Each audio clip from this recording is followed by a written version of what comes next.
Finalement, tout comme François Fillon, vous êtes au cœur d'une affaire les plus sombres. Selon nos confrères de Ouest France... Ouais, nous sommes journalistes. Selon nos confrères de Ouest France, monsieur le marquis, vous rénovez votre demeure depuis maintenant 30 ans avec votre femme. 30 ans. 30 ans? Eh ben, oui, 30 ans. 30 ans pour rénover une maison, vous n'êtes pas pressé. Hein.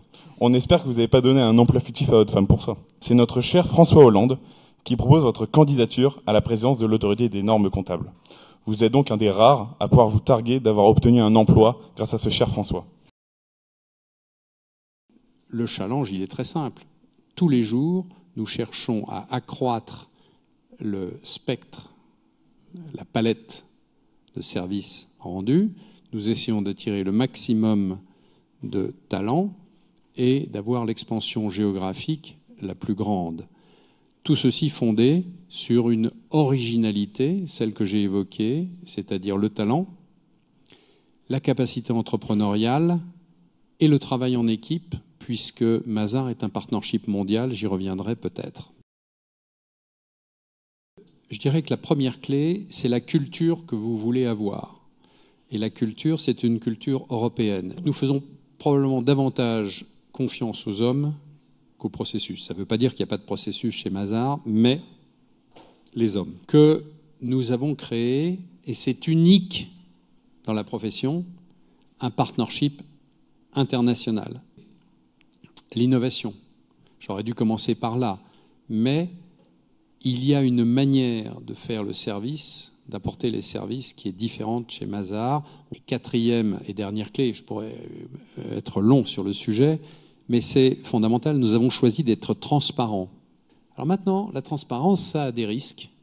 C'est une contrainte, mais c'est une contrainte qui pousse à la vertu. La première mission, c'est d'édicter les prescriptions qui s'appliquent, les prescriptions réglementaires qui sont à appliquer par les entreprises en matière comptable en France.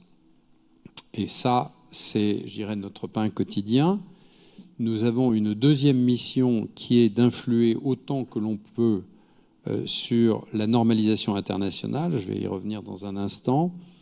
Et troisième mission, c'est de contribuer à la recherche et de stimuler la recherche en matière comptable. Si nous savons motiver tous les comptables en entreprise ou en cabinet ou dans les institutions, nous avons un travail de très grande qualité. Si en revanche, nous n'avons pas une ambition qui mobilise, nous avons incontestablement à ce moment-là une faiblesse parce que nous ne pouvons pas faire tout seul.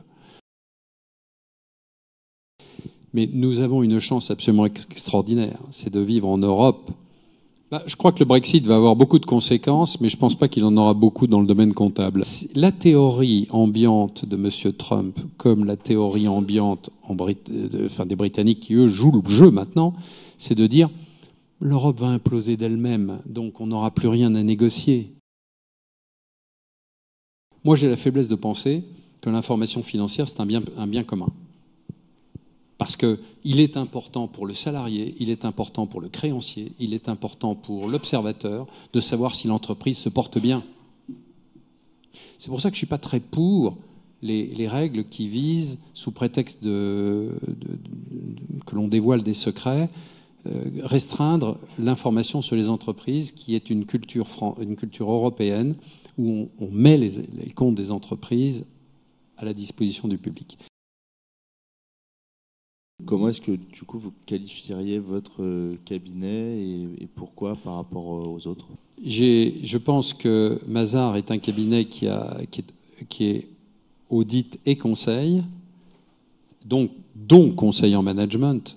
Nous travaillons auprès des entreprises moyennes, des start-up, des nouvelles entreprises de façon...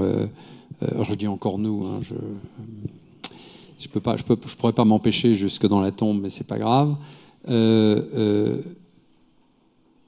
Parce que nous conseillons énormément d'entreprises plus petites. Il y a évidemment les très grandes entreprises, CAC 40, SBF 120, que nous auditons ou que nous conseillons, mais il y a tout un tissu économique